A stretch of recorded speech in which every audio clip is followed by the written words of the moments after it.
All right, let's move on to Pete Hegseth's wild confirmation hearing yesterday. Ryan, you said that it was a wild one. I said it was sort of, by Trump-era standards, a medium one, which means it's still pretty wild. The sex and the partying and the like drag queens, drunk senators. Yeah. So this is like Stefan. Like this, the Hegseth hearing had everything. It very much did. All right, well, let's take a look here at the opening statement that Pete Hegseth came out with when he was speaking before the Senate Armed Services Committee yesterday, and it went for almost 4.5 hours. It was really long. They did not go to a second round of questioning, interestingly enough, but it was over 4 hours, so there was plenty of time to question Pete Hegseth. Here's how he started, though. This is B1. Thank you for figuratively and literally having my back. You are a misogynist. Not only that, you are a Christian Zionist. And you support the war in Gaza by the Zionists. I want to thank the authorities for their swift reaction to that outburst. Ryan said that was a Democratic senator while our mics were off from the back of the room. If you were listening to this and didn't see it. Basically, that was a Democratic senator. It was actually like an old ponytail-haired hippie. But, you know, same thing, actually, in some cases. But anyway, so that's what happened. There were 3 disruptions, I think, like during his opening statement. It got off to a rocky start. He was able to finish. And let's just run through some of the most contentious exchanges. Let's go here to Senator Tim Kaine, who, of the many people that brought up, predictably, the character questions related to Pete Hegseth, reports about infidelity, reports about assault, reports about intoxication at work. Tim Kaine had the most explosive exchange with Pete Hegseth. So let's roll this. That occurred in Monterey, California in October 2017. At that time, you were still married to your second wife, correct? I believe so. And you had just fathered a child by a woman who would later become your third wife, correct? Senator, I was falsely charged, fully investigated, and completely cleared. So you think you were completely cleared because you committed no crime. That's your definition of cleared? You had just fathered a child 2 months before by a woman that was not your wife. I am shocked that you would stand here and say you're completely cleared. Can you so casually cheat on a second wife and cheat on the mother of a child that had been born 2 months before, and you tell us you are completely cleared? Senator, how is that a complete clear? And it actually even got, I think, that kept going. The level of intensity with Tim Kaine kept going. Later he's like, we have an on-the-record source who says that, like, you got wasted at a strip club and tried to get up on stage and danced with the dancers and had a sexual harassment claim filed against you. Shouldn't that be disqualifying? Like, the charge that the dude is a dog, I think, sticks. Like, the guy's a dog. So let's go then to Senator. The question is how relevant that is. Yeah. Well, and the question of whether it sticks, actually, I think is a really important one, because here comes Senator Mark Wayne Mullen, Republican of Oklahoma, who went in on Tim Kaine. The rest of the dogs. But you so quickly forget about that. And then Senator Kaine, or I guess I better use the senator from Virginia, starts bringing up the fact that what if you showed up drunk to your job? How many senators have showed up drunk to vote at night? Have any of you guys asked them to step down and resign from their job? And don't tell me you haven't seen it, because I know you have. And then how many senators do you know have got a divorce before cheating on their wives? Did you ask them to step down? No. But it's for show. You guys make sure you make a big show and point out the hypocrisy because a man's made a mistake. And you want to sit there and say that he's not qualified? Give me a joke. I mean, it is so ridiculous that you guys hold yourself as this higher standard and you forget you got a big plank in your eye. We've all made mistakes. I've made mistakes. And Jennifer, thank you for loving him through that mistake. Because the only reason why I'm here and not in prison is because my wife loved me too. I have changed, but I'm not perfect. But I found somebody that thought I was perfect. And for whatever reason, you love Pete, and I don't know why. Many such cases. I mean, it's true. But sometimes it's true. So my take on this is actually that this is why the charges that Pete Hegseth was a dog seem very obviously to be correct, do not stick. Because that's going to be bouncing around the internet. And Markwayne Mullin, regardless of whatever his motivations are there, former MMA fighter, by the way, he is absolutely correct that it looks awfully ridiculous for any member of the Senate to get all sanctimonious about people showing up drunk to work and cheating on their spouses. It does, though. Hegseth's dog behavior is like 0.1% level. Like, you know, as Kane laid out, you know, fathering a kid with cheating on your wife, having a fathering a child, and then cheating on that person. But Congress and getting Congress is generally like in that 1%, maybe not 0.1%, but Congress does occupy a unique slice there. Anyway, all that is to say, I actually wrote a piece about this yesterday because, and we'll see this more and more. Like, I actually think there are very serious questions about whether Pete Hegseth, even if you share his ideology, his worldview, like, is there a better person than Pete Hegseth to be this nominee? I think that's a serious conversation to be had on the right. Right, because this derailed, for the most part, any kind of sophisticated conversation about what the Pentagon's role is in the world. 100%. Yeah, those serious questions were drowned out by the less serious ones. So ish. But even that, I think, again, it was this breathless defense of the Pentagon as an institution, even if they didn't mean it to come across that way, which some of them obviously did, but even if they didn't mean it to come across that way, it came across as like a defense of the status quo, which is really tone deaf right now. And even if people are concerned about Hegseth, they're willing to err on the side of the disruptor instead of the side of the status quo. So let's take a look here at Duckworth, Senator Tammy Duckworth of Illinois, a veteran herself, questioning Pete Hegseth. What is the highest level of international negotiations that you have engaged in, that you have led in, because the Secretary of Defense does lead international security negotiations. There are three main ones that the Secretary of Defense leads and signs. Can you name at least one of them? Could you repeat the question, Senator? Sure. What is the highest level of international security agreement that you have led? And can you name some that the Secretary of Defense would lead? There's three main ones. Do you know? I have not been involved in international security arrangements because I have not been in government other than serving in the military. So my job has been to the answer is, can you name one of the three main ones that the Secretary of Defense signs? You're talking about defense arrangements. I mean, NATO might be one that you're referring to. Status of Forces Agreement would be one of them. Status of Forces Agreement. I've been a part of teaching about Status of Forces Agreements. But you don't remember to mention it?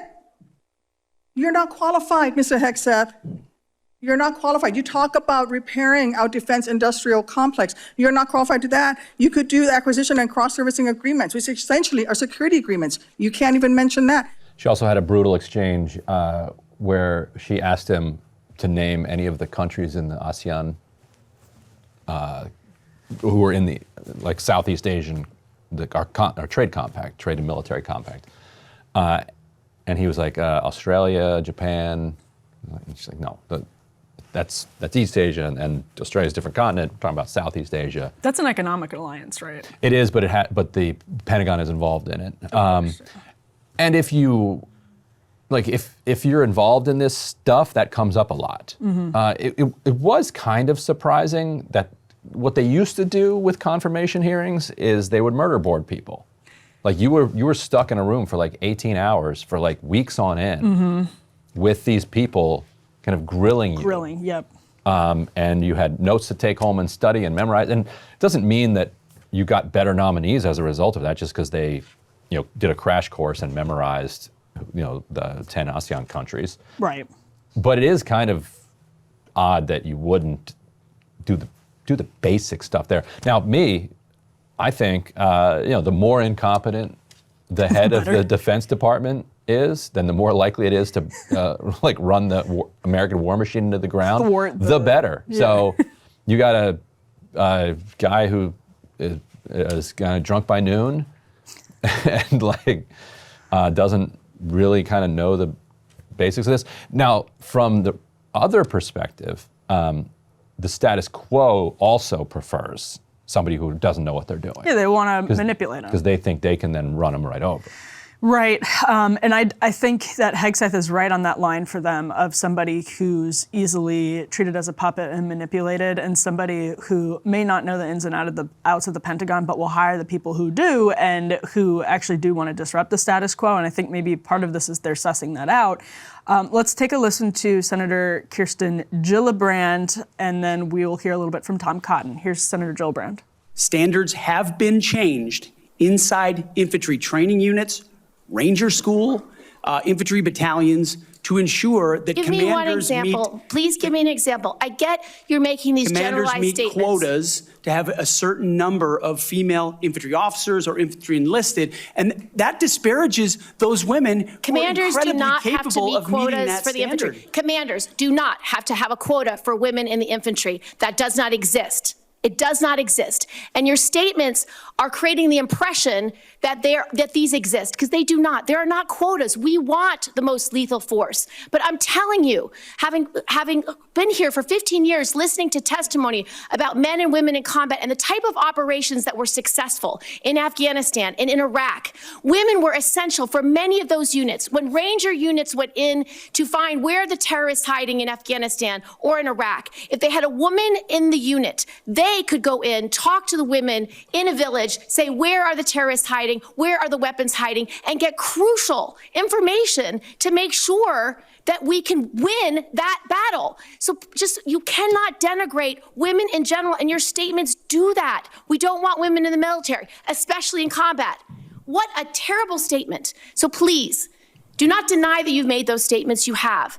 So I definitely enjoyed the memes, Ryan. One in particular that clipped together, I might get you in trouble with this one, that clipped together all of the Senate Dem women on the committee yelling at him and said this is actually worse than combat.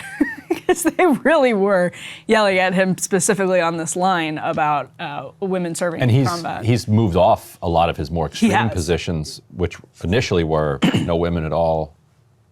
How would you characterize his previous positions when it came to women serving? He literally said on Sean Ryan, quote, I'm straight up saying that women shouldn't be able to serve in combat. Right. And that's what Elizabeth Warren said. I've never seen a conversion, what did she say, a confirmation conversion, something like that. She also had a moment where she was questioning him about whether he would hold to the standard he demands generals should be held to, which is that you don't leave the Pentagon and then go work for, I think it's defense contractors was the specific thing they were talking about, for 10 years. And he was like, I'm not a general.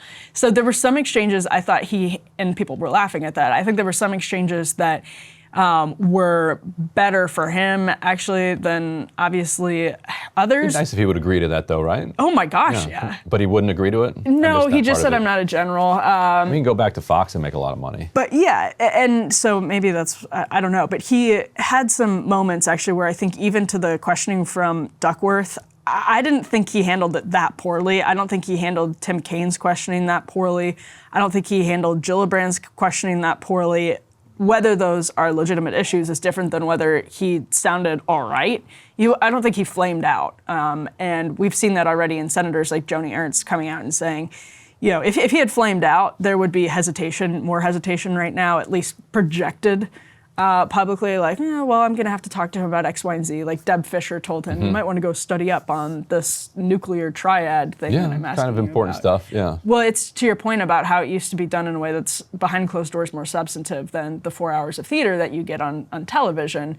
Kirsten Gillibrand, I think, is a great example of how you're getting some theater on television, and so is Tom Cotton. Let's roll B6 here of just some of the Republican questioning of Pete Hegseth. I want to give you a chance to respond to what they said about you. I think the first one accused you of being a Christian Zionist. I'm not really sure why that is a bad thing. I'm a Christian. I'm a Zionist. Zionism is that the Jewish people deserve a homeland in the ancient Holy Land where they've lived since the dawn of history. Do you consider yourself a Christian Zionist? Senator, I'm a Christian, and I robustly support the state of Israel and its existential defense, and the way America comes alongside them is a great ally. Thank you. Because another protester, and I think this one was a member of Code Pink, which, by the way, is a Chinese Communist front group these days, said that you support Israel's war in Gaza. I support Israel's existential war in Gaza. I assume, like me and President Trump, you support that war as well, don't you? Senator, I do. I support Israel destroying and killing every last member of Hamas. So that's Tom Cotton and Pete Hegseth. There's a lot of, Mark Wayne Mullen was a good example too, the sort of dramatic pumping him up. Did you catch Senator Tim Sheehy of Montana literally asking, how many push-ups can you do? Oh no, I missed that. I saw him ask how many genders are there. Yeah. And then he told his classic Sheehy joke. Yeah. See, Senator Sheehy. Yeah. I mean, always a winner. Can you imagine being his staff? So sick of that. Like, you hear that joke probably 10 times a day. Yeah. So anyway, I think he'll probably survive this confirmation battle. He was probably always going to survive the confirmation battle. But if he had really flamed out yesterday, there would have been Gates level, not quite Gates level, but Gates type hesitation from people like Joni Ernst or people indeed like Roger Wicker, and that we're not seeing that reaction. They eventually would have been pushed by Trump to come around, but we're just not seeing that type of reaction. So I think he'll survive this one, Ryan. He probably will, and I think if he represented a more fundamental threat to the establishment at the Pentagon, the establishment at the Pentagon is very well represented on the Senate Armed Services Committee, and you would have seen much more hostility to him from Republicans, because there is a kind of uniparty when it comes to support for the Pentagon and the military-industrial complex. So, y'all do what you want, but if I were running MAGA, I think I would want a guy that was a bit more of a bureaucratic killer and had more of an instinct and understanding for how you're going to actually do this. This feels like a guy who was he was as shocked as the rest of the world was when Trump picked him to be Pentagon secretary. Yeah, probably. He's like, whoa, does he know what this confirmation hearing is going to be like? Yeah.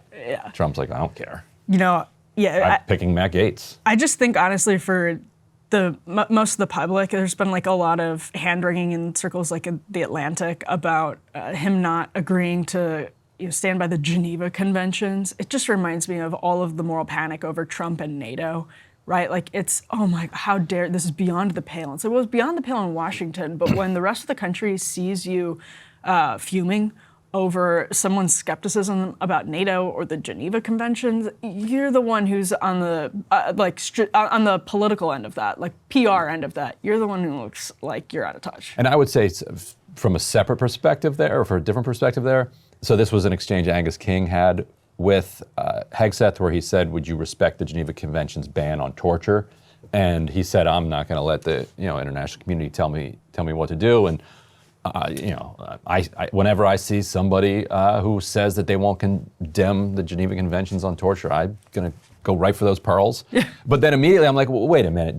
This is the same Democrats and this is the same Atlantic Monthly that wants to sanction the UN for trying to prosecute war crimes in Gaza. You want to destroy the ICJ, you want to destroy the ICC because it is following the law and indicting Netanyahu and Yoav Gallant for their crimes against humanity. And then you want to hold up the Geneva Conventions? That's the point. Then I'm like, get out of here. That's the point. Now, see, but I can clutch my pearls because you can.